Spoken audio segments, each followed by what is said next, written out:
नमः पार्वतीपतये हर हर महादेव हर।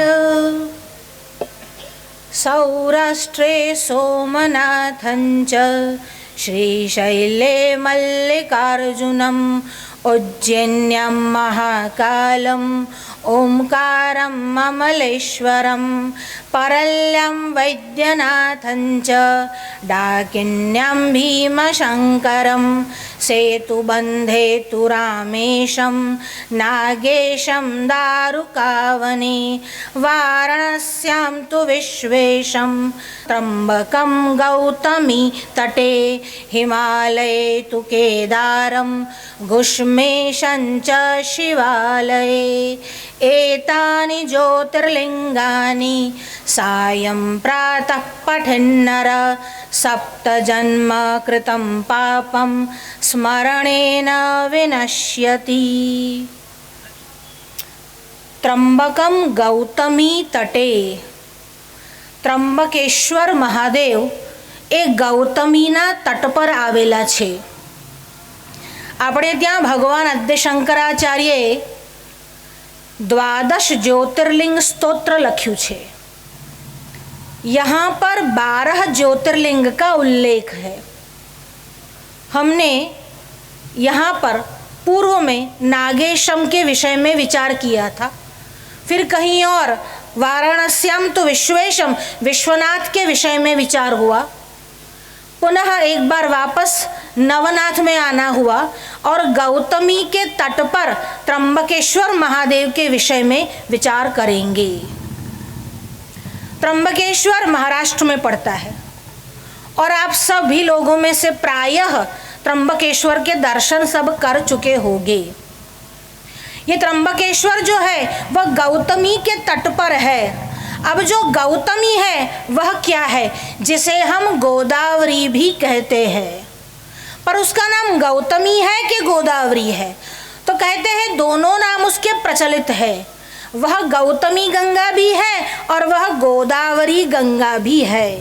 हमारे यहाँ जितनी भी महानदियाँ हैं उसके पीछे गंगा जी का ही स्वरूप रहता है, यानी जो उसका अधिदैविक स्वरूप है वह तो गंगा मैया का ही है।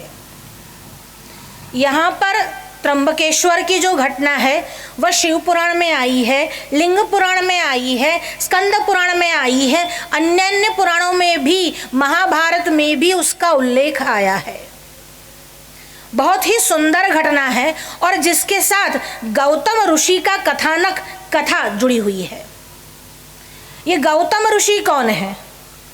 तो हमारे तिलकवाड़ा में भी गौतमेश्वर महादेव है, तो वहाँ पर भी गौतम ऋषि का आगमन हुआ था और वहाँ पर गौतमेश्वर है और नर्मदा के किनारे पर भी उन्होंने तपश्चर्या की। यहाँ पर महाराष्ट्र में जिसको हम त्र्यंबकेश्वर कहते हैं, जो नासिक के पास है, वहाँ का जो वन क्षेत्र है और विशेष रूप से जो पर्वतमाला है जिसका नाम ब्रह्मगिरी है, इस ब्रह्मगिरी के पास गौतम ऋषि का आश्रम था। ये गौतम ऋषि की पत्नी, आप सभी उससे परिचित हैं, उनका नाम था अहल्या। अहल्या की कथा रामायण में आई है और हमारे तिलकवाड़ा में जहाँ हमारे पिताजी का प्रादुर्भाव हुआ वहाँ गौतम ऋषि आए हैं और अहल्या जो है वह मौदगल गोत्र की है, यानी हमारे गोत्र की है। तो दोनों तरफ से हमारा संबंध है।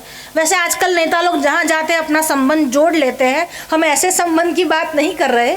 हम बात कर रहे हैं कि अहल्या जो है वह मौदगल गोत्र वाली है। ठीक है, तो गौतम ऋषि और अहल्या का आश्रम यहाँ पर था और दोनों ही तपस्या में रत रहते थे, भगवत भक्ति में दोनों ही मशगूल रहते थे। एक बार वहाँ पर बहुत लंबे काल तक अकाल हुआ। 10,000 वर्ष तक गौतम ऋषि ने तपश्चर्या की थी, पर उसके बाद जब अकाल का समय शुरू हुआ 100 वर्षों तक भीषण अकाल हुआ। वर्षा की एक बूंद भी जमीन पर, पृथ्वी पर नहीं पड़ी उस समय महर्षि गौतम ने यह विचार किया, ब्रह्मगिरी के आसपास जो वन था उससे लोग धीरे धीरे दूर होते जा रहे थे। गौतम ऋषि ने विचार किया, हम यहाँ तप करेंगे और वरुण देवता का आवाहन करेंगे। वरुण देवता जल को देने वाले हैं, इसीलिए गौतम ऋषि ने तपश्चर्या की और किसको अनुसंधान में रखकर, किसको उपलक्ष्य में रखकर यह तपश्चर्या हुई, तो कहते हैं वरुण देवता का आवाहन किया। 6 महीने तक लगातार तपश्चर्या हुई। 6 महीने की तपश्चर्या के पश्चात वरुण देवता का वहां प्रागट्य हुआ। क्या इस प्रकार तपश्चर्या करने से देवता प्रकट होते हैं? तो हमारे यहाँ शास्त्रों में कहते हैं होते हैं, पर कब तक होंगे? आज से 3000 वर्ष पूर्व तक तो देवता आवागमन करेंगे, उसके पश्चात देवता आवागमन नहीं करेंगे। तो देवता के पास हम कैसे जाएंगे? देवता को हम कैसे अपना जो है पूजन जो है वो समर्पित करेंगे? तो कहते उसके बाद जो मंदिरों में मूर्ति रहेगी उसमें प्राण प्रतिष्ठा होगी, तब देवता का स्वरूप उस मूर्ति में आएगा। और उसके बाद जैसे जैसे कलिकाल बढ़ता जाएगा, एक समय ऐसा आएगा कि देव मंदिरों के विग्रह से भी देवत्व नष्ट हो जाएगा। अभी तो फिलहाल ऐसा समय है कि देव विग्रह में तो देवत्व है, यानी देवता सीधा आवागमन नहीं करते, पर देव विग्रह में तो विराजते हैं। यहाँ पर वरुण देवता का आह्वान हुआ। वरुण देवता वहां पर आए और पूछा, क्या चाहते हो? और गौतम ऋषि ने कहा, बस मेरी तो एक ही इच्छा है, बहुत समय से पानी नहीं बरसा, आप कुछ ऐसा करें यहाँ पर पानी बरसाए, ताकि यहाँ जो भी लोग आसपास है उनकी तृप्ति हो, धन धान्य हो, उनको पानी मिले और जीवन निर्वाह चले। वरुण देवता ने कहा, मैं दैव के विरुद्ध कुछ नहीं कर सकता। दैव यानी प्रारब्ध। वरुण देवता ये कहते हैं कि मैं प्रारब्ध के विरुद्ध कुछ नहीं कर सकता। वाल्मीकि रामायण में जब राम जी के वनवास का समय आया और कहा कि ये कैसा हुआ, आपने तो आज तक कोई पाप, कोई अपराध, कोई गुनाह किया ही नहीं है, और आप तो मातृपितृ भक्त है, आप सभी प्रकार से योग्य है, फिर भी आपको वनवास जाना है, ये कैसा हुआ? और राम जी ने कहा, दैव ही उसमें प्रबल है, यानी प्रारब्ध बली है। क्या भगवान भी अवतार लेकर आते हैं तो प्रारब्ध के भरोसे चलना पड़ता है? तो भगवान का भगवतत्व कहाँ पर है? अगर भगवान भी प्रारब्ध के भरोसे चले तो कहते हैं बात ऐसी नहीं है। पर जब भगवान अवतार लेकर आते हैं तो और उस लीला के अंतर्गत ही वह ऐसा प्रतिपादित करते हैं, ऐसा लोगों को बताते हैं कि मैं भी दैव के अधीन हूँ। वस्तुतः भगवान दैव के अधीन नहीं है। अरे भगवान क्या, भगवान का नाम भी लिया जाए तो प्रारब्ध छूट जाता है, तो भगवान तो दैव के अधीन हो ही नहीं सकते। पर लोक संग्रहार्थे, लोगों को यह शिक्षण देने के लिए या शिक्षा देने के लिए कि प्रारब्ध बलवान है। अगर प्रारब्ध बलवान है तो पुरुषार्थ करने का या नहीं करने का? अगर मेरे प्रारब्ध में होगा तो ये रोटी मेरे मुंह में जाएगी। पुरुषार्थ करने का, हाँ, प्रारब्ध होगा तो ही वो रोटी खा पाओगे, नहीं तो सामने रखी हुई थाली में रोटी परोसने के बाद उठाओगे और कॉल आ जाएगा कि फलाना फलाना चल बसे आप आ जाओ, और सीधे रख कर जाना पड़ेगा। यानी रोटी तो पुरुषार्थ के बल पर मिलेगी, पर खाना प्रारब्ध के बल पर रहेगा। यानी प्रारब्ध और पुरुषार्थ दोनों एक साथ काम करते हैं। बिना प्रारब्ध के हमारे सामने उपस्थित होने पर भी हमको नहीं मिलता है। तब लक्ष्मण जी ऐसा कहते हैं कि दैव दैव आलसी पुकारा। आप दैव की बात क्या कर रहे हो? ये दैव दैव दैव यानी देवता नहीं है, यहाँ दैव यानी डेस्टिनी है, यानी प्रारब्ध है। प्रारब्ध की बात तो आलसी लोग करते हैं। हमारे पुरुषार्थ में हमारा विश्वास होना चाहिए। जब तक लक्ष्मण के हाथों में धनुष है तब तक राम को राजा बनने से कोई नहीं रोक सकता, ये लक्ष्मण ने कहा। पर फिर भी राम उसको समझाते हैं कि तुम्हें ऐसा नहीं करना चाहिए, क्योंकि पिताजी की आज्ञा है। हम तो बात कर रहे थे कि प्रारब्ध क्या है। यहाँ पर प्रारब्ध वशात वरुण देवता भी ऐसा कहते हैं कि मैं जल नहीं बरसा सकता, तुम कुछ और मांगो। तब गौतम ने कहा आप जल नहीं बरसा सकते तो कुछ ऐसा कर दीजिए कि यहाँ जल की सुविधा हो जाए। बरसा नहीं सकते कोई बात नहीं, थोड़ा जल ही दे दीजिए। तब वरुण देवता ने कहा एक काम करो, यहाँ पर एक गड्ढा खोदो। गड्ढा खोदने के बाद जब गड्ढा खोदा गया तब वरुण देवता ने वहां दिव्य जल भर दिया। તમે પણ જ્યારે વરસાદ ના પડે ત્યારે શું કરો છો? સિંચાઈની વ્યવસ્થા કરો છો। આ સિંચાઈની વ્યવસ્થામાં ક્યાંય નદીથી તળાવથી પાણી લાવવામાં, કૂવાથી પાણી લાવવામાં આવે છે, પણ આ દિવ્ય જળ હતું।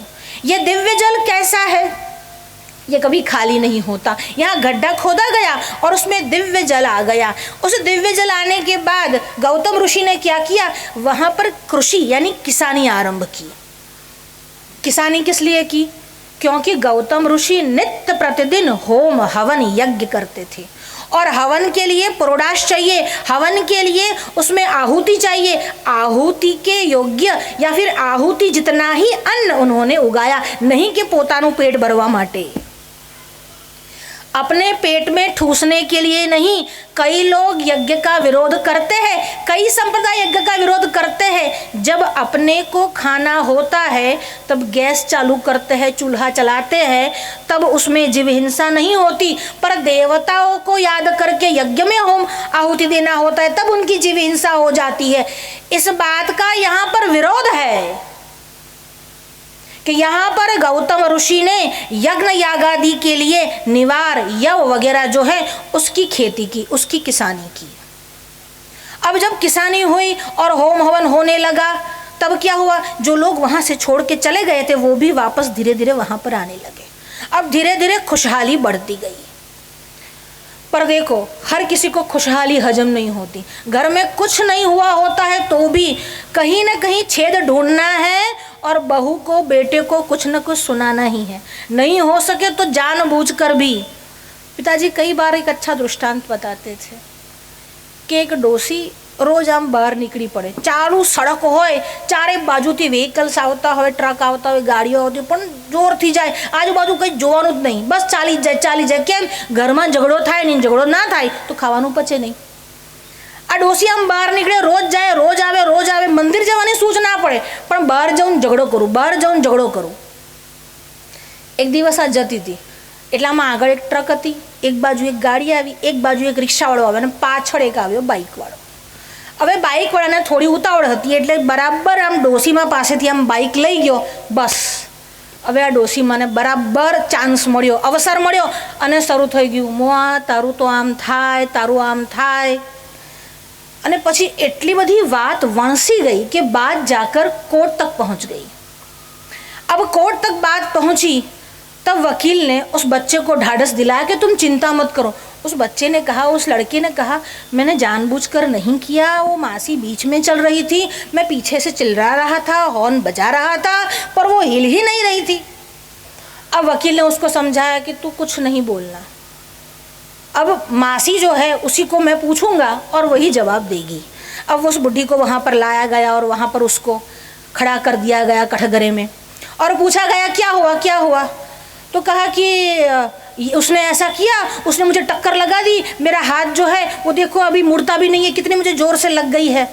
तो कहा इतना सब कुछ हुआ देखो, और वो कुछ नहीं बोला। कैसा नीच बच्चा है, कुछ नहीं बोला। आजू बाजू वाले भी देखते ही रह गए। सच में बात है आपकी, इतना सब कुछ हुआ, कोई कुछ बोला भी नहीं और आपने उन पर केस कर दिया। तो क्या कहाँ कुछ नहीं बोला, वो बोल तो रहा था मासी हटो, मासी हटो, मासी हटो। जब बोल रहा था तो हटी क्यों नहीं? मतलब कुछ लोगों को बातें हजम नहीं होती, उनको झगड़ा ही करना है। अब जहाँ पर अच्छे से ये सब हो चुका था, हवन यज्ञ यागादि भी हो रहे थे, वहाँ पर वरुण देवता ने दिव्य जल भी भर दिया था। फिर भी जब उस दिव्य जल को लेने के लिए गौतम के शिष्य थे, वह प्रातःकाल में संध्या करने के लिए जल लेने के लिए गए। जल लेने के लिए गए, कमंडलू लेकर खड़े थे। तो वहाँ पर अन्य जो ब्राह्मण आदि रहते थे, ऋषि रहते थे, मुनि रहते थे, उनकी पत्नियाँ भी वहाँ पर खड़ी थी। अब पत्नियाँ वहाँ पर खड़ी थी और वो जल लेने के लिए आए और जैसे ही आगे जाए, खड़े रहो, आगे क्यों जा रहे हो, समझ में नहीं आ रहा, हम स्त्रियां यहाँ पर खड़ी है, हम पहले जाएगी, तू बाद में आ रहा है, क्या बात है, तुम्हारे गुरु ने यहाँ पर जल भर दिया, इसका मतलब ये थोड़ी है कि वही जल का सेवन या उपयोग करेंगे। अब ब्रह्मचारियों को लगा कि स्त्री है, माता के तुल्य है, ऋषि या ब्राह्मणों की पत्नियां हैं, उनसे उलझते नहीं, बहस नहीं करते, वो वहीं पर खड़े रह गए। अब वो वहां पर जल भर रही थी, अब जानबूझकर उसको चिढ़ा रही थी, चाहती तो सब साथ जाकर जल भर देती, क्या करती, एक जाती बातें करती, दूसरी जाती, तीसरी जाती, और जब तक वे जाती रही तब तक ये जल नहीं भर सकते, क्योंकि ये कहा था कि तुम यहीं पर खड़े रहो, जब तक स्त्रियां यहाँ पर जलाशय में हैं तुम जल भरने नहीं जाओगे। हमारे यहाँ नियम है, जहाँ पर स्त्रियां स्नान करती हैं वहाँ पर ब्रह्मचारियों को स्नान नहीं करना चाहिए। जहाँ गुरुदेव स्नान करते हैं या गुरुतुल्य कोई लोग स्नान कर रहे हो और उस टाइम उस प्रकार से खड़े रहना चाहिए कि हमारे शरीर से स्पर्श होता हुआ जल उनकी ओर न जाए। उनकी शरीर से स्पर्श होता हुआ जल तो हमारी ओर जाए, पर हमारी ओर से स्पर्श करता हुआ जल उनकी ओर न जाए, इस प्रकार से खड़े रहना चाहिए। और जहाँ स्त्रियां स्नान करती हो तो दूर जाकर स्नान करना चाहिए। अब ब्रह्मचारी बटू थे, वहां पर खड़े थे, संध्या का समय जा रहा था, गुरुदेव नाराज हो गए, ये सोचकर वापस आ गए। वापस आकर गुरुपत्नी से कहने लगे, वहां पर स्त्रियां ऐसी है, बहुत देर कर रही है, हम क्या करें। अहल्या ने कहा, कोई बात नहीं, तुम यहाँ बैठो, हम जाती हैं, हम जल भर के चली आती है। अहल्या जी वहां पर गई। अब अहल्या जी जल लेने के लिए गई और अहल्या जी ने क्या किया, अब स्त्रियां गई थी तो अहल्या जी भी चली गई और फटाक से वो घट भरकर वापस ले आई। अब जब ला रही थी तब स्त्रियों ने उन्हें उल्हाना देना शुरू किया, तुम्हारे पति ने यहाँ पर दिव्य जल भरा है, इसलिए तुम ही सबसे पहले लोगी ना, बात तो सही है। अब उसने तो ऐसा कुछ कहा ही नहीं था, पर फिर भी स्त्रियों का स्वभाव रहता है, कभी उल्हाना देना नहीं चूकती। तो यहाँ पर भी उन्होंने उल्हाना दिया, बोलने लगी। अब वो घर पर आ गई। अब घर पर आ गई तो बात जरा थोड़ी इधर उधर हो गई थी, बहुत गुस्से में थी वो औरतें भी। हालांकि अहल्या ने कुछ नहीं कहा था। अब वो स्त्रियाँ अपने घर आई और अपने घर आने के बाद क्या किया, प्रायः आप सब क्या करती है, अपने पति को सुनाती है।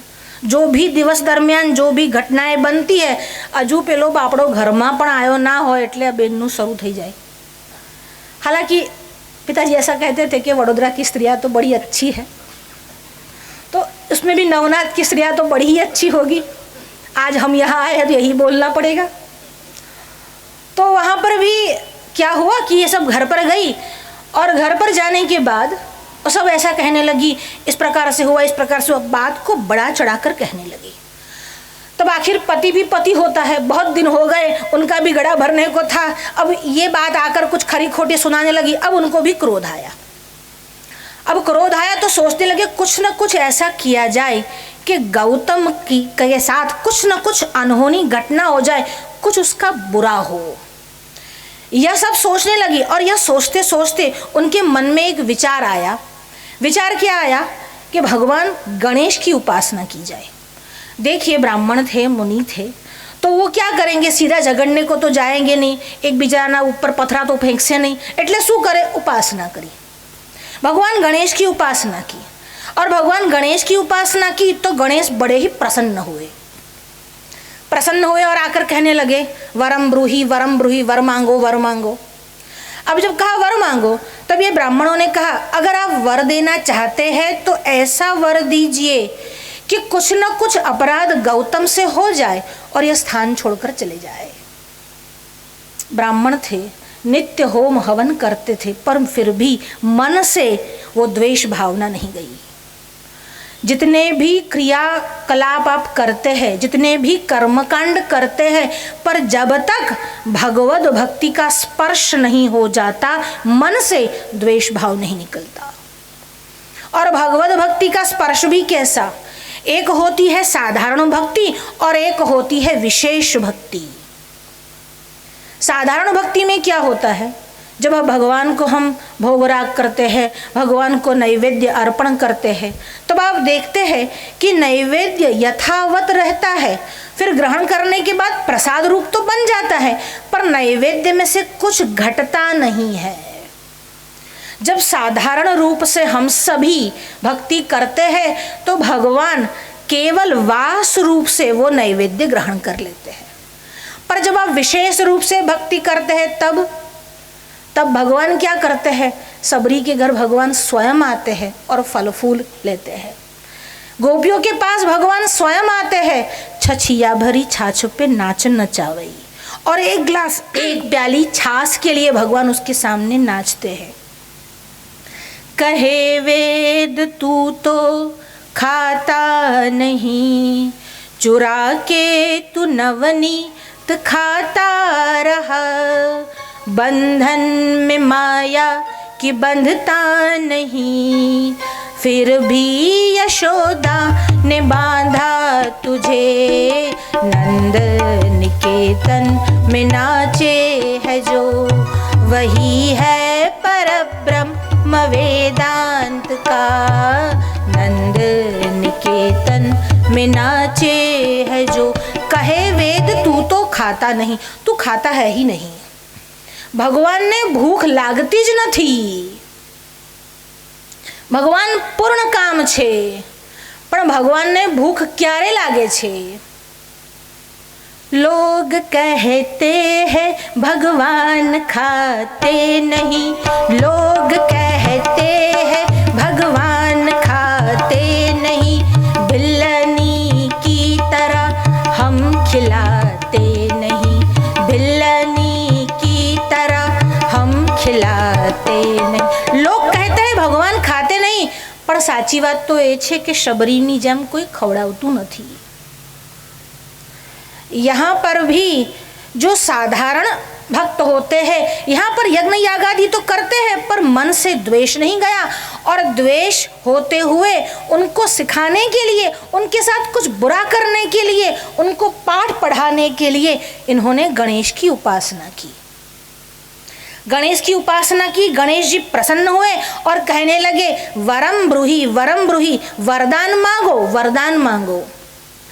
तब ये सबने कहा कि ऐसा कुछ करो कि यहाँ से गौतम जो है वह बाहर निकल जाए, और यहाँ पर उनका काम न बने, पर ऐसा कुछ अपराध उनसे हो जाए कि ऋषियों का, ब्राह्मणों का अपराध कर दे और यहाँ से उनको जाना पड़े।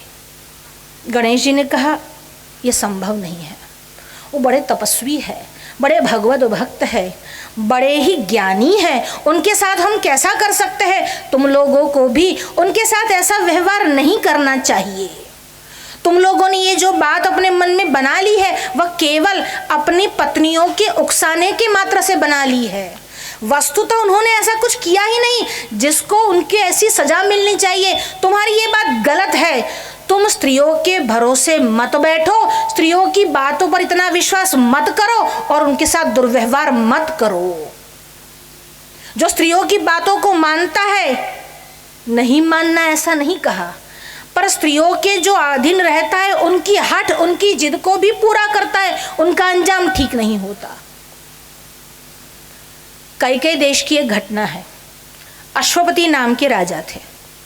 ये अश्वपति जो थे वो कौन है? तो कैकेयी के पिता है। जब कैकेयी ने जिद की कि राम जी वनवास जाएंगे और राम जी के साथ लक्ष्मण और सीता जी भी वन में जाने के लिए तैयार हो गए, तब वशिष्ठ ने रोका, तब सुमंत्र ने भी रोका, और सुमंत्र ने रोका पर कैकेयी नहीं मानी। जब कैकेयी बहुत जिद करने लगी तब दशरथ भी समझाने लगे तुम जिद छोड़ दो। तब वशिष्ठ ने एक वृत्तांत कहा, और वशिष्ठ ने कहा ये जो उसका स्वभाव है ना, उसकी माँ जैसा है। अब सब लोगों ने पूछा उसकी माँ कैसी थी? तो कहा ये अश्वपति की पुत्री है। और एक दिन अश्वपति जो नाम है, कैकेयी नरेश का नाम अश्वपति था। अश्वपति और उनकी पत्नी दोनों बैठे हुए थे। ये दोनों बैठे हुए थे और अचानक एक पक्षी ने वहां पर कुछ कलरव किया, कुछ कुंजारव किया। जब ये कुंजारव हुआ, देखिए अश्वपति बड़े ही ज्ञानी थे और बड़े ही भगवत भक्त भी थे, और साथ में वो पक्षियों की भाषा भी जानते थे।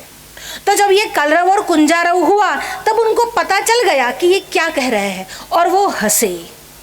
जब वह हंसे तब उनकी पत्नी ने पूछा आप हंसे क्यों? तब अश्वपति ने कहा कि इनकी बात सुनकर मुझे हंसी आ गई, इसलिए मैं हंसा। तब कहा ऐसा क्या कहा उन्होंने, मुझे भी बताइए। अब अश्वपति को ये विद्या प्राप्त थी, पर साथ में एक शर्त, एक कंडीशन थी। कंडीशन यह थी कि जब तुम पशु पक्षियों की भाषा सुनोगे, पर जब कोई पूछेगा और तुम उसको बताओगे तो क्या होगा, तो तुम मर जाओगे। इसलिए जब उसकी पत्नी ने पूछा कि इन्होंने क्या कहा, तब अश्वपति ने कहा मुझे पता है पर मैं बता नहीं सकता। तो कहा ऐसा क्यों, मुझे बताइए। तो कहा अगर मैं बताने जाऊंगा तो मैं मर जाऊंगा। तो उसकी पत्नी ने कहा पर मुझे तो सुनना ही है। तो कहा तुझे सुनकर क्या फायदा होगा, मैं मर जाऊंगा। कोई इतनी बड़ी बात है नहीं, तुम्हारे सुनने लायक होती तो तुमको बता देता, ऐसी कोई बड़ी बात है नहीं। पर फिर भी उनकी पत्नी ने हठ की। अब तो हट इतनी बढ़ गई कि उनकी पत्नी ने ये कहा आपकी जान जाए तो जाए, पर मुझे ये सुनना है कि क्या कहा। अश्वपति के मन में विचार आया मरना तो है ही, तो यहाँ मरे कई देश में, कई देश यानी अफगानिस्तान, कई देश में मरे इससे अच्छा है जो अफगानिस्तान थी બધા એવા જ આવે, તે વખતે બી એવા જ આવતા હતા, અત્યારે પણ એવા જ આવે છે। अफगानिस्तान यानी कई यहाँ पर मरे इससे अच्छा है कि वाराणसी में जाकर शरीर छोड़ दूँ। तो कहा एक काम करें, वैसे भी बात कहकर मरना तो है ही, हम लोग काशी चलते हैं। अब उसकी हट यहाँ तक बढ़ गई कि उसके पति की मौत होनी है, पर फिर भी वो काशी जाने के लिए राजी हो गई। अब दोनों रथ में बैठ के जा रहे हैं। ये जो सारथी है वो रथ चला रहा है, अश्वपति और उनकी पत्नी दोनों बैठी है। अभी भी रास्ते में भी वो मजाक मस्ती नहीं कर रहे, उसके मन में तो वही बात है कि क्या कहा। अब रास्ते में जा रहे थे और बीच में एक थोड़ा पड़ाव लिया कि विश्राम करके आगे जाते हैं। विश्राम करने के लिए आकर बैठे तो वहाँ पर एक कुआं था। कुआं के अंदर थोड़ी हरी भरी घास थी। अब वो हरी भरी घास ऐसी थी कि अगर घास को लेने के लिए जाए तो फिसलन थी, यानी कोई भी फिसल जाए। अब वहाँ पर एक जोड़ा था, एक बकरा था, एक बकरी थी। अब बकरी ने बकरे को कहा कि मुझे वो घास चाहिए। अब अश्वपति वहाँ पर आए थे, उसकी पत्नी भी वहाँ पर थी, विश्राम करने बैठे थे। पशु पक्षियों की बात वो जानते थे, भाषा वो जानते थे, समझ गए कि बकरी बकरे से क्या कह रही है। तो बकरी ने कहा कि वहाँ पर जो घास है ना वो मुझे चाहिए, बहुत हरी बहुत कोमल घास है। तब बकरे ने कहा अगर मैं घास लेने जाऊँगा तो वहाँ पर फिसलन है, मैं फिसल जाऊँगा, और मैं फिसल जाऊँगा तो सीधा कुएं में गिर जाऊँगा, तो मैं मर जाऊँगा। अब बकरी कहने लगी आप मर जाओ तो मर जाओ, पर मुझे वो घास चाहिए। इसीलिए बकरे ने कहा उनके अश्वपति जो गाड़ो छू, आ तो अश्वपति से लईने आयो, तारे मरवो तो मर, तारे घास खावो तो जा, ने जवो तो तने धक्को मारी आपू, पर हूँ घास लेवा जाऊँ नहीं। जब अश्वपति ने ये सुना तब अश्वपति को लगा कि ये ऐसी चढ़ी हुई है। सारथी को बोला रथ वापस लो, नहीं जाना काशी। कहा क्यों, वापस कहीं चलो। इस प्रकार से स्त्री की बात नहीं मानने का अर्थ ये नहीं है कि सारी बातों का आप खंडन ही करते चलो, वह भी सहधर्मचरणी है। उसकी युक्तियुक्त बात, अरे उसकी क्या, बालक भी हो तो युक्तियुक्त बात ग्राह्य है, पर जहाँ हठ की बात आती है तब उसकी बात को नहीं मानना चाहिए। यहाँ पर भी ब्राह्मणों की पत्नियों ने हठ की और हठ करके अपने पतियों को उकसाया। उन्होंने गणेश की उपासना की, गणेश प्रसन्न हुए, और प्रसन्न होने के बाद जब गणेश ने वरदान मांगने के लिए कहा तो गौतम ऋषि को ऐसे किसी जाल में फंसाया जाए कि उनसे अपराध हो जाए और वह स्थान को छोड़कर चला जाए, ऐसा कहा।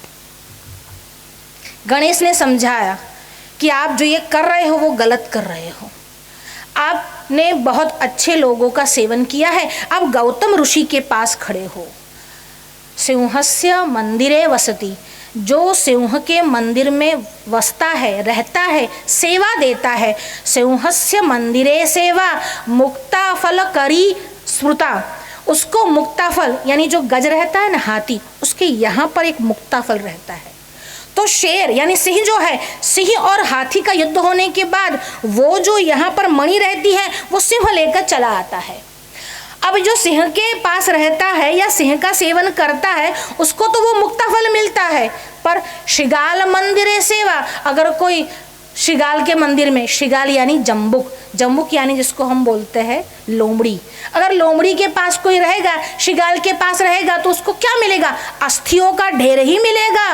गणेश ने कहा तुम शिव मंदिर है सेवा, तुम शिव मंदिर में सेवा दे रहे हो, तुमको मुक्ताफल मिलने वाला है, तुम श्रीगाल मंदिर जैसी बातें क्यों कर रहे हो? इतना सब कुछ समझाया पर नहीं माने, क्योंकि बिना कुछ करे जाएंगे तो गड़े बिली जीवा नहीं दे। इससे आप कुछ भी करो पर आप दो। अब जब जिद बढ़ गई, अब गणेश जी ने भी कहा ठीक है, मैं आपका काम जो है, मैं आपका कार्य जो है वह भी साथ दूंगा। आपके मन में प्रश्न उठ सकता है कि क्या गणेश जी गलत काम में यानी विघ्न देने में भी साथ देते हैं? तो उनका नाम जो है, उनका काम जो है वो विघ्न करता और विघ्न हरता दोनों है। वो विघ्न करने वाले भी है और विघ्न का हरण करने वाले भी है।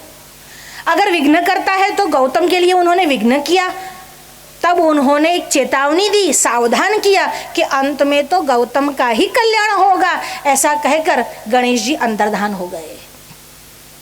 अब गणेश ने एक लीला रची। अब लीला क्या रची? गणेश ने गाय का स्वरूप लिया, और वो भी एकदम निर्बल दुबली पतली गाय का स्वरूप लिया।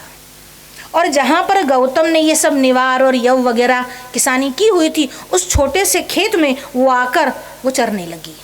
अब गाय दुबली पतली थी, चर रही थी। अब इतने में ही गौतम आए। गौतम को लगा कि बाकी का जो भाग है वो ले जाए तो ठीक है, अगर दाने ले जाएगी तो होम कार्य कैसे होगा? तो दाने ले लेना है और बाकी का जो घास बचता है वो सब गाय के लिए ही समर्पित करना है। अब गाय को हटाने के लिए गए, क्योंकि उनको दाना लेना था। अब गाय को हटाने के लिए गौतम ने क्या किया? वहां से एक तिनका लिया, एक तणखलू लीधू, एक तिनका लिया और उस तिनके से गाय को हटाने का आरंभ किया। और जैसे ही तिनके का स्पर्श उस गाय को हुआ, वस्तुतः वो गणेश थे, उस गाय को हुआ और गाय वहीं पर गिर गई। न केवल गिर गई, गाय मर गई, यानी गोवध हो गया। जानबूझकर नहीं किया, अनजाने में किया। और अनजाने में भी कैसा? गाय को मारने के लिए नहीं गए, केवल तिनके से हटाने का प्रयत्न किया, गाय गिर पड़ी और गाय मर गई। अब गोवध हुआ, यानी गोहत्या का पाप लगा। अब गौतम एकदम चिल्लाने लगे, रो पड़े, मुझसे गोहत्या का पाप हो गया, मैं क्या करूं, मुझसे गोहत्या का पाप हो गया। जो बाकी ब्राह्मण थे, ऋषि और मुनि थे, वो यही चाहते थे कि कोई अपराध हो, और सब वहां पर एकत्रित हो गए। और एकत्रित होकर कहने लगे, मुखम न दर्शनीयम ते गम्यताम गम्यतामिति। मुखम न दर्शनीयम ते, तेरा मुख हम अब नहीं देखेंगे। गौतम ऋषि से ये लोग ये कह रहे हैं, मुखम न ते दर्शनीयम गम्यताम गम्यतामिति। यहाँ से चले जाओ, यहाँ से चले जाओ। दृष्ट्वा गोग्नम सद्यः सचैलम स्नानमाचरेत्। दृष्ट्वा गोग्न मुखम, अगर गो हत्यारे का मुख देखना पड़ जाए, सद्यः उसी दिन, सचैलम स्नानमाचरेत्, सचैलम वस्त्र सहित स्नान करना चाहिए। ये बात तो सैद्धांतिक है, चाहे उन्होंने बड़ा ही षड्यंत्र करके कही, पर बात तो सैद्धांतिक है। धर्मशास्त्र भी यही कहता है कि गो हत्यारे का मुख नहीं देखना चाहिए। और सोचिए, आज भारत में दशा ये है कि प्रतिदिन 1 लाख गाय कटती है, और वह भी लीगल स्लॉटर हाउस में। और हम सब कहीं न कहीं डायरेक्टली या इनडायरेक्टली उस गोहत्या का विरोध न करते हुए उस गोहत्या में सम्मिलित हो रहे हैं। हम कैसे सम्मिलित हैं? न तो हमारा कारखाना है, न हम उसको बढ़ावा देते हैं। आप उसको बढ़ावा नहीं देते, पर समर्थन में हो, उसका विरोध नहीं कर रहे। अनुमंता विशशिता निहंता क्रय विक्रयी संस्कर्ता चोपहर्ता च खादकश्चेदि घातकाः। अनुमंता, गाय के विषय में, गोहत्या के विषय में, अरे किसी भी हिंसा के विषय में अनुमंता, समर्थन देने वाला। અનુમંતા, અચ્છા મેં તો નહીં ખાતા, મારા ઘરે બધા છોકરાઓ ખાય એટલે હું બહારથી લઈ આવું.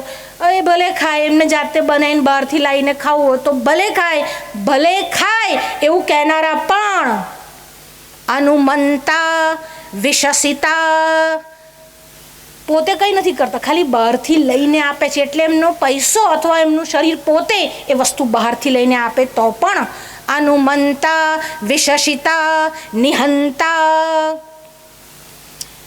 अगर उसको मारते हैं तो भी निहंता, क्रय विक्रयी, लेने वाले और बेचने वाले दोनों. संस्कारता, હું નથી ખાતી પણ એ ખાય છે એટલે બનાવી આપું છું તો પણ સંસ્કારતા. ચોપહરતા ચ, હું ખાતી નથી, બહારથી લઈ આવે એટલે પેલું કોથળી તોડી પેકેટ તોડી અને ડીશમાં લઈને આપું છું તો તમે પણ. ચોપહરતા, પીરસનાર પણ. ચોપહરતા ચ ખાદકશ, અને ખાનાર. ચેતિ ઘાતકા, બધાને એક સરખું પાપ લાગે છે, ખાનારને જ નહીં, લાનાર, વેચનાર, કાપનાર, પીરસનાર, समर्थन करनार, આ બધાને એક સરખું પાપ લાગે છે. अगर हम गो हत्या में सीधे सम्मिलित नहीं और कहीं ना कहीं हम उसका समर्थन कर रहे हैं तो हम भी पाप के भागी हैं. यहाँ तो केवल एक तिनके से गो हत्या नहीं हुई है, वो तो षड्यंत्र था. फिर भी उन्होंने कहा मुझसे गो हत्या हो गई और वहां पर ब्राह्मणों ने आकर कहा गम्यताम इति. आज गाय की क्या हालत है, 1 लाख गाय रोज कट रही है, फिर भी हमारे सर पर जू तक नहीं रेंग रही. अगर कोई इसके लिए समर्थन में स्वर उठाता है, इसके लिए अभियान या आंदोलन चलाता है, पर फिर भी हम उसके साक्षी भी नहीं बन रहे, हम उसको समर्थन भी नहीं दे रहे. हम क्या करें, आंदोलन करने से क्या हो जाएगा? आंदोलन करने से यह हुआ कि सबसे पहले उत्तराखंड की विधानसभा में यह स्वर उठा, नंबर 1. आंदोलन करने से यह हुआ कि भारत की संसद में यह स्वर उठा, नंबर 2. अभियान या आंदोलन करने से यह हुआ कि महाराष्ट्र में भारत जो गौ माता है वह राज्य माता का दर्जा, पद उसको प्राप्त हुआ, नंबर 3. आंदोलन करने से ये हुआ कि अभी यूपी में गुर्जर करके कोई नाम है एमएलए का, उसने विधानसभा में ये आवाज उठाई. समझ लो जो आवाज उठा रहा है वो गोहत्या के पाप से बच रहा है, बाकी सब गोहत्या के पाप में सम्मिलित हो रहे हैं. और आप ये लिख के रखो, हम आपको डरा नहीं रहे, हम आपको सावधान कर रहे हैं कि अगर तिनके से भी हो जाए तो उसका प्रायश्चित होता है. हम तो जानबूझकर હવે અમે શું કરી શકીએ, અમે ત્યાં ક્યાં લડવા જવાના હતા, આ તો બધું નેતાઓના હાથમાં છે. जिस नेता के हाथ में है उसको चुनकर लाने वाले आप हैं, उसको चुनना बंद कर दीजिए. गो हत्यारे को मारना चाहिए और नेताओं को मारने के लिए और कुछ नहीं, उनकी कुर्सी छीन लो, नेता मर जाएगा. आप ऐसे लोगों को चुनकर ही नहीं लाओ जो गो हत्यारी पार्टियां हो. तो कौन सी पार्टी को मत दे या वोट दे? वर्तमान में तो एक भी पार्टी नहीं. कोई सीधा चंदा ले रहा है, कोई सत्ता में नहीं है इसीलिए बोल रहा है, पर ये तो मूर्ख इतने हैं कि सत्ता में नहीं है तो भी नहीं मुंह से बोल रहे हैं. दोनों एक समान है.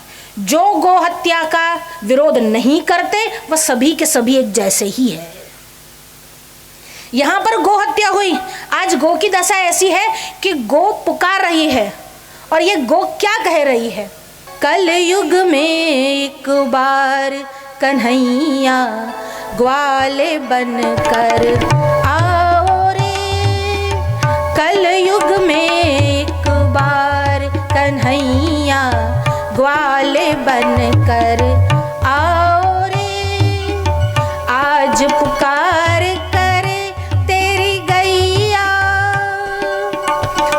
पुकार करे तेरी गैया, आके कंठ लगाओ रे. आज पुकार करे तेरी गैया, आके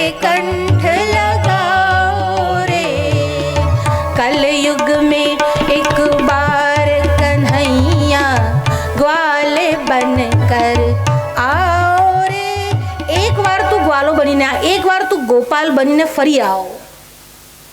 तुम द्वापर में तो आए, पर कलयुग में एक बार फिर से आओ। क्यों फिर से आओ? क्योंकि ये सब जो है, जिनको मैंने दूध पिलाया, जिनको मैंने दूध पिलाया, वो ही मुझे सताते हैं। जिनको मैंने दूध पिलाया, वो ही मुझे सताते हैं।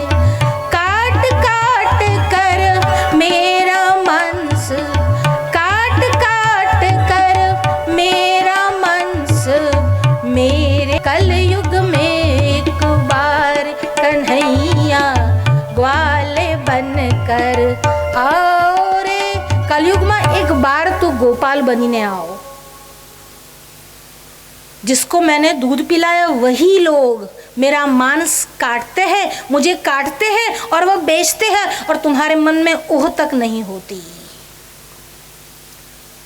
यहाँ पर गाय को तिनके से मारा और यहाँ पर ऋषियों ने उनका विरोध किया, अपराध हो गया, कहा गम्यताम गम्यतामिति। और जब ये कहा और गौतम ऋषि उस स्थान को छोड़कर कहीं और चले गए, हालांकि उनका कोई कसूर ही नहीं था, फिर भी वो चले गए और वहां से चले गए और पास में ही एक स्थान था, वहां पर जाकर बस गए, अपनी पत्नी को भी साथ ले गए। और वहां पर भी उनको चैन से नहीं रहने दिया। ये सब नेता लोग कोई गौतम ऋषि नहीं है, तो उन पर दया नहीं आनी चाहिए। ये कोई षड्यंत्र में फंसे नहीं है, ये तो खुद षड्यंत्रकारी है। कोई ऐसा षड्यंत्र बनाकर उनको फंसा नहीं रहा, वो सब देखते हैं, सब जानते हैं। यहाँ पर गौतम ऋषि ने स्थान छोड़ दिया, फिर भी ब्राह्मणों के मन में जो द्वेष था वो बाकी रहा। वो सब ब्राह्मण वहाँ से वहाँ जिस स्थान पर वो रहते थे वहाँ गए और कहा अब तुम ये पितरों का कार्य नहीं कर सकते, तुम देवताओं का कार्य नहीं कर सकते। गो हत्यारे से ना तो पितर लेते हैं पानी और ना ही देवता जो है वो उनका पूजन ग्रहण करते हैं, तुम ये कुछ नहीं कर सकते। अब जब ये कहा, गौतम ने ये नहीं कहा कि मैं निर्दोष हूँ। गौतम ने कहा, क्या किया गौतम ने? ज्ञान में, तप में, पूजन में, भक्ति में गौतम बहुत बड़े चढ़े थे। फिर भी उन सब ब्राह्मणों के पांव पकड़े और कहने लगे मेरे लिए जो भी प्रायश्चित है वो मुझे बताइए। अब ब्राह्मण यही चाहते थे वो लोग कि वो प्रायश्चित करने के लिए कहे और हम प्रायश्चित बताएं। अब जब गौतम ने कहा मुझे प्रायश्चित बताइए, अब तब वो लोगों ने प्रायश्चित बताया कि पृथ्वी की 3 बार परिक्रमा करो।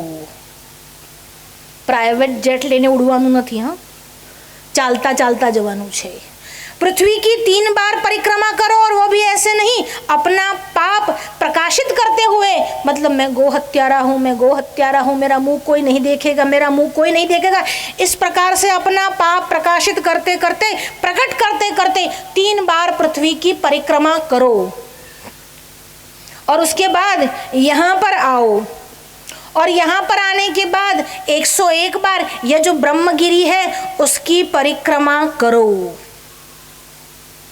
और अगर ये न कर सको तो एक और बात है, एक और प्रायश्चित का विधान है, वो तुमको बताते हैं। अगर तुम ये न कर सको और तुम पवित्र हो, तुम पाप से मुक्त हो गए, तो गंगा जी का आह्वान करो और गंगा जी को यहाँ प्रकट करो। और रोज पार्थिव शिवलिंग बनाओ, करोड़ों शिवलिंग बनाओ, ब्रह्मगिरी की उपासना करो, गंगा जी का आह्वान करके गंगा जी को यहाँ पर प्रकट करो। अगर गंगा जी प्रकट हो गई तो तुम्हारा पाप जो है वह धुल जाएगा। और गौतम ने कहा मुझे स्वीकार है, आप ब्राह्मण जो भी कहेंगे वो मुझे स्वीकार है। गौतम ने दलील नहीं की और ना ही गौतम ने केस किया।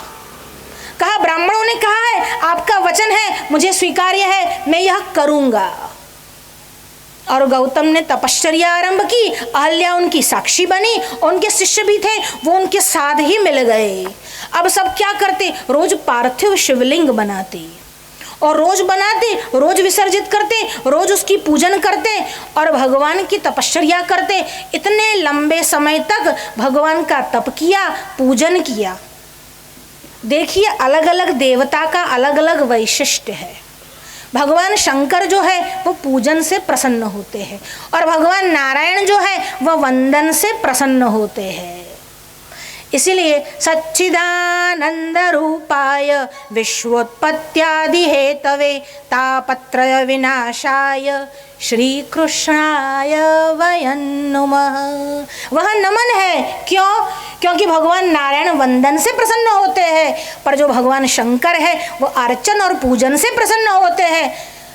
तो कहा पूजन से प्रसन्न करो, इसलिए रोज शिवलिंग बनाए और बहुत लंबे समय तक भगवान की उपासना की। जब लंबे समय तक भगवान की उपासना की और भगवान शंकर प्रसन्न हुए, उनका तो नाम ही आशुतोष है। भगवान जब प्रसन्न हुए, भगवान अकेले नहीं आए, शक्ति समन्विता पार्वती के सहित आए और गौतम ऋषि को दर्शन दिए, अहल्या को दर्शन दिए, पार्षदों सहित आए और भगवान वहां पर ज्योति रूप से प्रकटित हुए। त्र्यंबकेश्वर महादेव की जय। भगवान वहां पर ज्योति रूप से प्रकट हुए, भगवान पार्षद सहित आए और भगवान आकर कहने लगे, गौतम तुम्हारी तपश्चर्या से मैं बड़ा ही प्रसन्न हुआ हूं, तुम्हें जो इच्छा है वह वर मांग लो।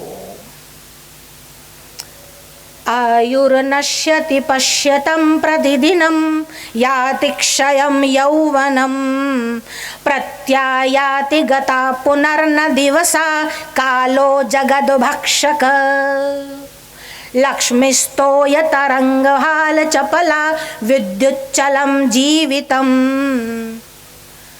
ये जो आयु है वो कैसी है? आयुर्नश्यति, आयु नश्यति, रोज एक एक दिन घटता जाता है, रोज एक एक दिन घटता जाता है। नश्यति प्रतिदिनम याति क्षयम यौवनम, और जो युवावस्था है वो भी दिन ब दिन घटती जाती है, घटती जाती है, घटती जाती है। और फिर क्या होता है? कालो जगत भक्षक, जो गए दिन वह वापस नहीं आते। कालो जगत भक्षक, ये जो काल है वह जगत का भक्षण करता है। रोज काल जगत का भक्षण करता है, करता है, करता जाता है। आपकी आयु कम होती जाती है, आपका यौवन घटता जाता है और काल आपकी आयु को खाता जाता है, खाता जाता है। अगर इस काल के ऊपर भी किसी का शासन है तो वो महाकाल का है। ये ऐसा होता है। और क्या होता है? लक्ष्मीस्तोय तरंग भंग चपला, ये जो लक्ष्मी है, जिनके पास समृद्धि है, धन है, वो ऐसा सोचते हैं मेरे पास तो बहुत पैसा है, मुझे क्या होगा। पर ये जो लक्ष्मी है वो कैसी है? तरंग भंग चपला, जैसे पानी का तरंग होता है वो उद्भव होता है, नाश हो जाता है, उद्भव होता है, नाश हो जाता है, बुदबुदे जैसी है। तरंग भंग चपला। और विद्युत चलम जीवितम, और ये जीवन भी कैसा है? विद्युत की भांति है। बारिश का मौसम है और बिजली कहीं बाहर आती है, कभी अंदर जाती है, बाहर आती है, अंदर जाती है, स्थिर नहीं रह पाती। वैसे ये जीवन भी स्थिर नहीं रह पाता। तो क्या करना है? तुम रक्षा रक्षा अधुना, बस महादेव तू हमारी रक्षा कर। और रक्षा कैसे कर? ब्राह्मणों ने मुझे अपराधी बताया है, चाहे वो सही है गलत है, मैं इस विषय में कोई तर्क, कोई चर्चा नहीं करना चाहता, बस मुझे तो इस पाप से बाहर निकाल। भगवान शंकर ने कहा ये उनका षड्यंत्र था, तुम निष्पाप हो। अरे गौतम तुम अपनी बात करते हो, तुम तो कैसे हो? तुम्हारे दर्शन भी कर जाए कोई तो पाप दूर हो जाए, तुमसे तो पाप हो ही नहीं सकता। गौतम ने कहा फिर भी ये पाप अगर एक बार ब्राह्मणों ने कह दिया है और लोकों में प्रसिद्ध हो चुका है तो वह पाप की समाप्ति और पाप का नाश भी होना चाहिए। तो भगवान ने कहा वो पाप नाश तू कैसा चाहता है? भगवान अगर आप कृपा करें तो गंगा जी को यहाँ प्रकट करें। तो कहा ठीक है तेरी बात मंजूर। और भगवान ने गंगा जी का आह्वान किया और देवी गंगा वहां पर प्रकट हुई। विपदः नैव विपदः संपदो नैव संपदः, विपत्ति विपत्ति नहीं है और संपत्ति संपत्ति नहीं है। विपत्ति यानी क्या? जिसको आप बुरा समय या विपदा समझते हो, क्या सच में वह विपत्ति है? और जिसको आप धन समझते हो, संपत्ति समझते हो, संपदो नैव संपद, क्या वो संपत्ति है? तो क्या संपत्ति और क्या विपत्ति है? तो कहते हैं विपद विस्मरणम विष्णु हो, विष्णु का, नारायण का विस्मरणम, उनको भूल जाना ही विपत्ति है। इसलिए जिसके पास धन नहीं वो याद रख ले, अगर नारायण का स्मरण अभी हो रहा है तो विपत्ति नहीं आई है। विपद विस्मरणम विष्णु हो, और संपत्ति क्या है? संपद नारायण स्मृति ही, और संपत्ति यही है कि नारायण का स्मरण हो जाए, वही संपत्ति है। भगवान शंकर का स्मरण हो गया, स्मरण हुआ नहीं, भगवान शंकर साक्षात वहां पर उपस्थित हुए और वरदान दिया। न केवल वरदान दिया, उन्होंने तो गंगा का आह्वान किया और गंगा वहां पर प्रकट हुई। गंगा कैसे प्रकट हुई? सुंदर स्त्री के रूप में, यानी आधिदैविक रूप में गंगा जी का प्रागट्य हुआ। अब गंगा जी ने कहा, भगवान शंकर आप मुझे आज्ञा करें, मैं क्या करूं? भगवान शंकर ने कहा, गौतम ऋषि की इच्छा है कि आप यहाँ पर रहो और उनको पवित्र करो, उनको निष्पाप करो। गंगा पाप नाशिनी, गंगा जो है वो पाप को दूर करने वाली है। इन 2 महीने में सबने समझ लिया कि गंगा पाप दूर करने वाली है। इतना प्रचार तो शायद हम पुराणकारों ने भी नहीं किया जितना इन लोगों ने कर दिया। बड़ा धन्यवाद है उनका। गंगा पाप नाशिनी, कहा कि गंगा जी जो है वो पाप दूर करने वाली है। आप गौतम ऋषि को पूत करो, यानी पवित्र करो।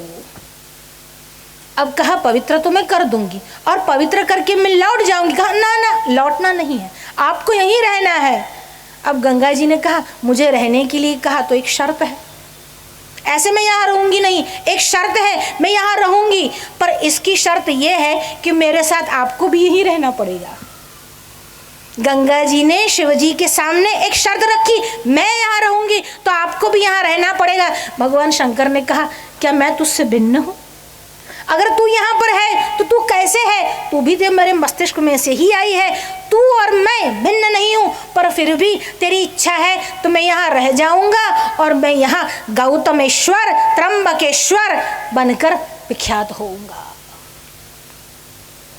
ज्योतिर्लिंगम इति ख्याता त्र्यंबकेश्वर नाम विश्रुता, त्र्यंबक नाम विश्रुता, त्र्यंबक नाम से वहां पर ज्योतिर्लिंग की ख्याति हुई और भगवान वहां पर प्रकट हुए। गंगा जी ने कहा ये तो एक शर्त है, दूसरी शर्त बाकी है। आ विवाहમાં પણ બહેનો પહેલા એક મૂકે પછી આમ ધીરે ધીરે બીજી આવ, તરત એવું ના કે આ લાવવાનું છે પછી બધા લઈને આવે, એટલે ચોખા પણ લાવવાના તો હતા જ, પછી ચોખા આવે પછી ઘઉં આવે। तो यहाँ पर गंगा जी ने दूसरी शर्त रखी। क्या रखी? कि मैं यहाँ अकेली नहीं रहूँगा, आप यहाँ पर प्रकट हुए हैं और सभी देवता यहाँ पर आपके दर्शनों को भी आए हैं। देखिए अंतरिक्ष में सभी देवता उपस्थित है, ऊपर देखा तो अंतरिक्ष में सभी देवता इंद्रादि बृहस्पति सभी उपस्थित थे और भगवान पर पुष्पवृष्टि कर रहे थे। तो कहा ये देवता भी यहाँ रह जाए तो मैं यहाँ रहूँगी। अब गंगा जी ने जो मांगा, एक तो आप रह जाओ और एक ये देवता रह जाए। गौतम पर कितनी कृपा हो गई, मैं अकेली नहीं रहूँगा, नहीं रहूँगी, आप भी साथ में रहोगे। महादेव ने कहा मैं तो रह जाऊँगा यहाँ पर, मेरा कुछ है नहीं, मेरा कुछ घर बार है नहीं कि मुझे वहीं वापस जाना है, मैं तो यहाँ पर रह जाऊँगा। देवताओं का पूछना पड़ेगा, पत्नियों को घर छोड़ के आए हैं। तो कहा देवताओं को पूछ लो। तो देवताओं ने कहा हम रोज तो नहीं रहेंगे, हमेशा तो सदा के लिए तो यहाँ नहीं रहेंगे, पर जब सिंहस्थ गुरु होगा तब हम यहाँ पर आएंगे। इसलिए आप चिंता मत करना, जिसकी गंगा स्नान रह गया है 2.5-3 वर्ष के बाद यानी 2027 में जब सिंहस्थ गुरु आएगा तब त्र्यंबकेश्वर नासिक में भी कुंभ आएगा। इसलिए चिंता मत करना, अगर किसी का स्नान रह गया है तो साथ में चलेंगे, क्योंकि सिंहस्थ गुरु आने पर कुंभ जो है वो वहाँ पर होता है, यानी नासिक में, त्र्यंबकेश्वर में, यानी गोदावरी में होता है। इसका एक नाम गोदावरी भी है। गाय के लिए वह उपस्थित हुई, गाय की हत्या का पाप मिटाया, इसलिए उसका नाम गोदावरी गंगा हुआ। उसका एक नाम गौतमी गंगा हुआ, क्योंकि गौतम ऋषि के आह्वान करने पर वह प्रकट हुई। इसीलिए जब सिंहस्थ गुरु होता है, तब कब सिंहस्थ गुरु होता है?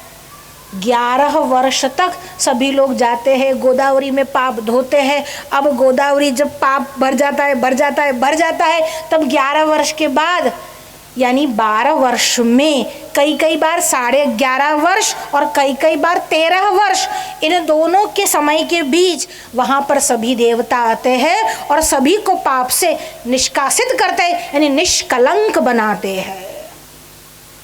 गंगा जी प्रसन्न हुई, प्रकट हुई और वहां पर रह गई। भगवान शंकर भी वहां पर रह गए। अब गौतम की महिमा तो और बढ़ गई। अब सभी को मन में तो हुआ, पर कोई बोलने आया नहीं कि हमसे गलती हो गई। पर जब गंगा जी वहां पर प्रकट हुई, देखिए ब्रह्मगिरी से गंगा जी की धारा चली, और जब ये गंगा जी की धारा चली और जितने भी वहां पर लोग थे वो गंगा जी में स्नान करने के लिए जैसे ही आए, गंगा जी अदृश्य हो गई।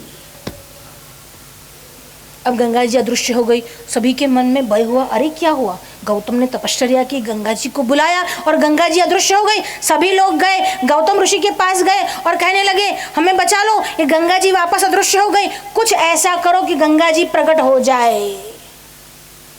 गौतम ऋषि ब्रह्मगिरी के पास आए और गंगा जी की आराधना करते हैं। देवी सुरेश्वरी भगवती गंगे, त्रिभुवन तारिणी तरल तरंगे, शंकर मौली विहारिणी विमले, मम मतिरस्तम तव पद कमले। देवी सुरेश्वरी भगवती गंगे, हे देवी सुरेश्वरी गंगे, आप यहाँ पर पुनः प्रकट हो। जब ऐसा कहा पुनः प्रकट हो, तब क्या हुआ? तब आकाशवाणी हुई। वस्तुतः आकाशवाणी में गंगा जी ने कहा कि मैं इन पापियों को दर्शन नहीं दूंगी।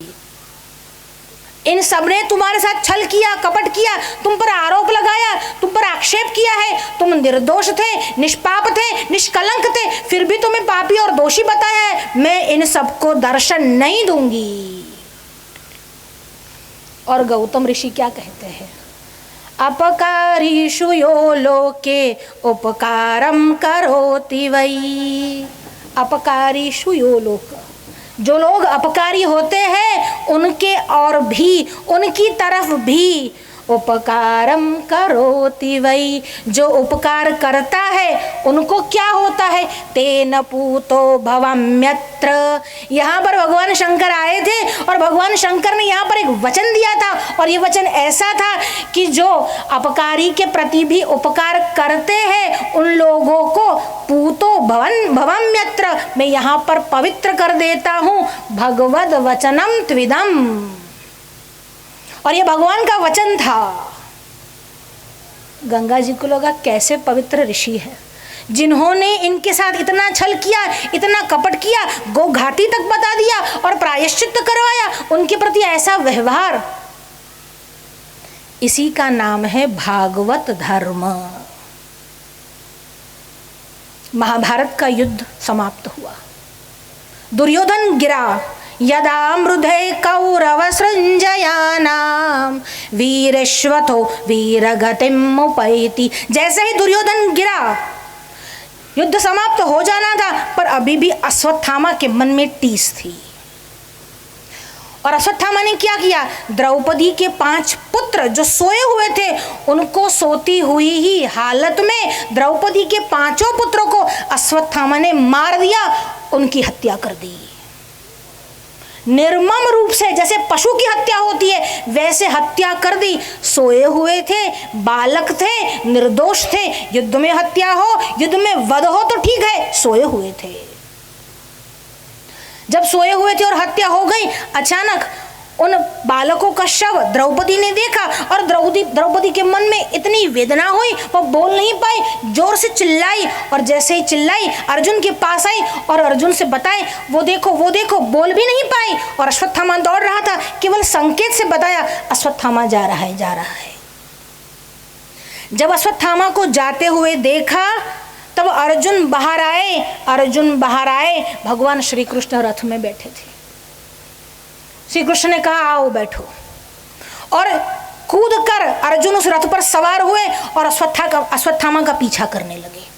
जब अश्वत्थामा का पीछा कर रहे थे, ये भाग रहा था, पीछे गए और क्या किया, जैसे ही अश्वत्थामा नजदीक आया, अर्जुन रथ से कूदे, अश्वत्थामा को पकड़ा, उसको बांधा और रथ के साथ बांध दिया और घसीटता हुआ द्रौपदी के पास लेकर आए।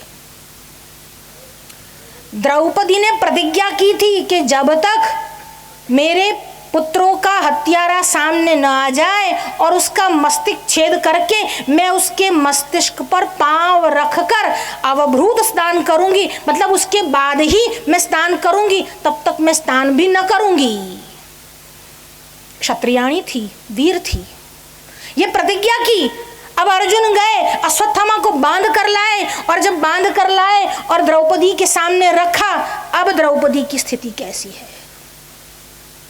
भीमसेन आए और कहे अश्वत्थामा को मारो। युधिष्ठिर आए, द्रौपदी के सामने देख रहे हैं और सोच रहे हैं क्या कहूं, और द्रौपदी ने जो वचन कहे, मुच्यताम मुच्यताम मेष ब्राह्मणो नितरंगुरु स एष भगवान द्रोण प्रजारूपेण वर्तते। मुच्यताम मुच्यताम, छोड़ दो छोड़ दो। ये भारतीय माँ है, ये भारतीय नारी है, अपने 5 पुत्रों का शव अपनी आंखों के सामने है, उसका हत्यारा आंखों के सामने है, पर फिर भी कैसी दया है उसकी। मुच्यताम मुच्यताम मेष ब्राह्मणो नितरंगुरु, ये ब्राह्मण जो है वह गुरुतुल्य है, तुम उनको मत मारो, उनको छोड़ दो, उनको छोड़ दो। जब ये कहा छोड़ दो, तब भीमसेन ने कहा मार दो। अब अर्जुन युधिष्ठिर के सामने देखता है, युधिष्ठिर ने कहा नहीं नहीं नहीं मारना चाहिए। अब क्या करे, अब दुविधा है, मारे कि नहीं मारे।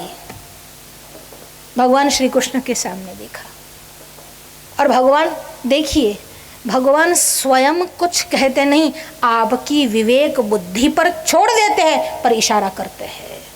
ब्रह्म बंधुर्न हंतव्यम आतताईव धर्हणम। अब तो केवल 2 उलझन थी, अब तीसरी उलझन भी आ गई। ये कहा कि ब्रह्म हत्या नहीं कर सकते, यानी ब्राह्मण को नहीं मार सकते, और दूसरी ओर भगवान कहते हैं आतताई व धर्हणम, आतताई जो आतंकी है उसका वध करना चाहिए। एक तरफ ये कहते हैं कि ब्राह्मण की हत्या नहीं होनी चाहिए, और दूसरी तरफ ये कहते हैं कि आतताई का वध होना चाहिए। अब करे तो क्या करे। तब जब ऐसी स्थिति आए तो क्या करना चाहिए, तब शास्त्र क्या कहता है वो सोचना चाहिए।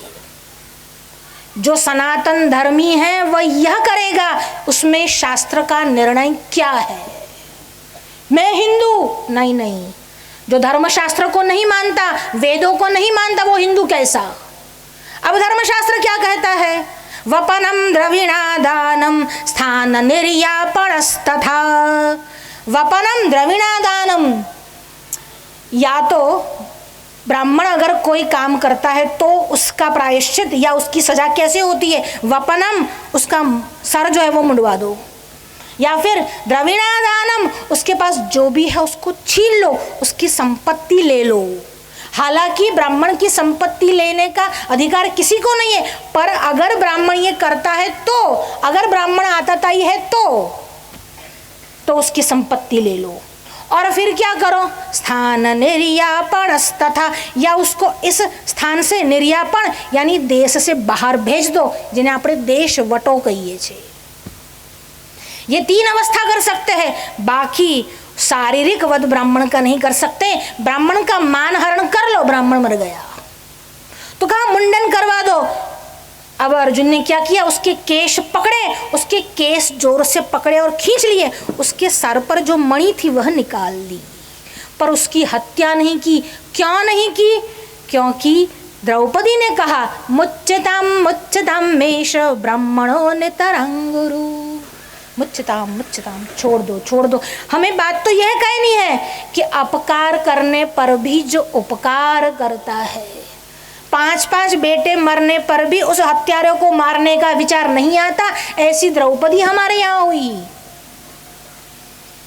हनुमान जी जब रावण का वध हुआ, सीता जी को लेने के लिए अशोक वाटिका में गए और कहा माता जी भगवान आपको स्मरण कर रहे, याद कर रहे, चलिए। और जब वो चलने लगी तब आसपास नजर घुमाई और देखा ये वही राक्षसियाँ है जो आपको डरा रही थी, ये वही सब पिशाचिनियाँ हैं जो आपको डरा रही थी। माँ अगर आप आज्ञा करो तो मैं एक ही वार में सबका काम तमाम कर दूं, सभी को मार दूं। और सीता जी ने कहा ये धर्म नहीं है, ये अनुचर्या थी किसकी? रावण की। तो रावण ने जो आदेश दिया था उसका पालन करना इसका धर्म था। इसने अपने हिसाब से मुझे नहीं डराया, रावण के आदेश पर डराया। हे हनुमान तुम एक घटना सुनो। एक बार एक आदमी जंगल में भटक गया। जंगल में भटकता हुआ जब वो जा रहा था अचानक पीछे एक व्याघ्र शेर आया। अब वो जल्दी जल्दी से वो ऊपर पेड़ पर चढ़ गया। जब वो पेड़ पर चढ़ा और व्याघ्र जो था वो नीचे ही था, शेर जो था वो नीचे ही था, इधर उधर घूम रहा था। जब इधर उधर घूम रहा था तब वो कहा कि अब मैं पेड़ पर आकर सुरक्षित हो गया। जैसे ही वो सुकून की सांस ले अचानक देखता है उसी पेड़ पर एक वृक्ष यानी एक रीछ है। अब वहां पर एक भालू है, उसको देखता है। अब भालू को देखकर वो डरता है। तब भालू उसको कहता है तू चिंता मत कर, तू मेरे घर में आया है। हालांकि वो जंगली है, वो हिंसक है, फिर भी ये कहता है तू मेरे घर में आया है, तू चिंता मत कर। घर में आने वाले की और शरण में आने वाले की रक्षा करना हमारा सनातन धर्म है, मैं तेरी रक्षा करूंगा। अब वो बैठा रहा, वो उसके गोद में सर रख के सो गया। जब ये मनुष्य सो गया तब नीचे व्याघ्र खड़ा था। वो व्याघ्र उस वृक्ष को देखकर, उस भालू को देखकर कह रहा है देख ये मेरा भी दुश्मन तेरा भी दुश्मन, तू उसको नीचे फेंक, हम दोनों मिलकर खा जाएंगे। और वृक्षराज ने कहा नहीं नहीं, अभी ये शरणागत है, अभ्यागत है, अतिथि है, मैं उसके साथ द्रोह नहीं कर सकता। फिर वह उठा, फिर वृक्ष की बारी आई, रीछ सो गया। अब रीछ सो गया तब व्याघ्र ने कहा देख मैं यहाँ से चला जाऊंगा, फिर ये रीछ तुझे मार गिराएगा। एक काम कर, तू इस रीछ को ही नीचे डाल दे, मैं आज उसी से काम कर लूंगा। अब मनुष्य ने क्या किया? अब रीछ को धक्का दिया। वृक्ष ने नहीं किया पर मनुष्य ने किया। इतनी वफादारी भी मनुष्य में नहीं रही। मनुष्य जिस घर में खाता है, ये लोग जिस देश में रहते हैं, जिसका दाना पानी पीते हैं, खाते हैं, उसी के वहाँ सोते हैं, बड़े होते हैं, बच्चे पैदा करते हैं, एक एक नहीं 25-25 पिल्ले पैदा करते हैं, फिर भी उसी देश के प्रति उनकी कोई वफादारी नहीं।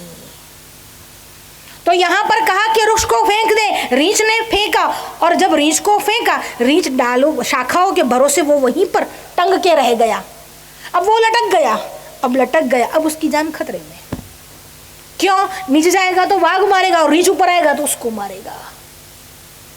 इसीलिए अगर कोई अभ्यागत है, कोई हमारे यहाँ अतिथि रूप से आया है, उसकी सेवा करना सनातन धर्म है। ये एक पशु भी जानता है। हनुमान मैं यहाँ पर रही, जो उन्होंने मुझे डराया धमकाया वह केवल रावण के आदेश से डराया धमकाया। उन्होंने अपना कोई स्वार्थ नहीं है, तुम उनके प्रति कोई बैर न रखो। अपकारी के प्रति भी जो उपकार की भावना रखे।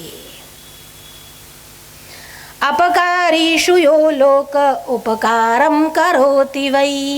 ये वो स्थान है जहाँ पर भगवान शंकर ने अपकारी के ऊपर उपकार करने वालों के लिए आपको प्रकट किया था। हे गंगा जी आप प्रकट होइए। जब ये कहा कि हे गंगा जी आप प्रकट होइए, तब गंगा जी ने कहा अगर मैं प्रकट हो गई तो दूसरी बात बीजी बार आलोको ने कुटे ऊपर से જાણી જોઈને કરશે અને પછી કહે છે ગૌતમ પાસે આવશે। દરેક વખતે ક્ષમા યોગ્ય નથી, અમને શિક્ષણ અમને પાઠ તો ભણાવવો જ પડશે। તો क्या करे? तो कहा उनको बोलो 101 बार ब्रह्मगिरी की परिक्रमा करके आए फिर ही मैं प्रकट होंगी। गौतम ने छोड़ दिया पर गंगा जी ने नहीं छोड़ा। और अब उन लोगों ने वहां पर प्रदक्षिणा की। जैसे 101 प्रदक्षिणा समाप्त हुई, तुरंत वापस पुनः गोदावरी गंगा कुशावर्त नाम के तीर्थ से वहां पर प्रकट हुई। और वह तीर्थ से प्रकट होने पर सबका पाप नाशकारिणी हुई। तो भगवान शंकर और गोदावरी गंगा दोनों गौतम ऋषि पर कृपा करने के लिए वहां पर प्रकट हुए। यही गौतमेश्वर त्र्यंबकेश्वर ज्योतिर्लिंग है। आज हम इसी विषय पर विचार करने आए थे। समय भी हो चुका है। वैसे आज हम कथा ही कह पाए, पर आज हमको कथा ही कहनी थी। इस कथा में ही बहुत बड़ी बात आ जाती है। एक, गोवध नहीं होना चाहिए। दूसरी बात, कहीं पर भी तिनके से भी गौ को नहीं मारना है, मतलब गौ को कष्ट नहीं देना है। गौ हत्यारों का समर्थन किसी भी रूप में कभी भी किसी प्रकार से नहीं करना है। जो अपकार करे उसके प्रति भी उपकार करे, उसी को ऋषि कहते हैं, उसी को संत कहते हैं। चाहे जितनी भी विपदाएं आए, भगवत स्मरण नहीं छूटना चाहिए। विपत्ति को संपत्ति में ही बदल देता है अगर नारायण का स्मरण होता रहे, होता रहे, होता रहे। अगर आज शिवरात्रि हम मना रहे हैं तो भगवान शंकर के वाहन नंदी जो है उसकी रक्षा हो, इसके लिए प्रयास करने चाहिए। शिवरात्रि मनाते मनाते और भगवान को दूध अर्पण करते करते अगर हमको ये विचार नहीं आता कि लाखों गाय रोज कट रही है, तो शिवरात्रि मनाना निरर्थक हो जाएगा। गोदावरी गाय की रक्षा के लिए, गो हत्या के पाप को दूर करने के लिए जो प्रकट हुई, उस गोदावरी गंगा का स्मरण करते हैं। त्र्यंबकेश्वर महादेव के चरणों में प्रणाम करते हैं, गौतम ऋषि का स्मरण करते हैं। और गोदावरी गंगा ने जैसे सबको पावन किया, वैसे ही सबकी कुमति को दूर करके गो रक्षा का बीज आप सभी के मन में बोए। नमः पार्वती पदये हर हर महादेव हर।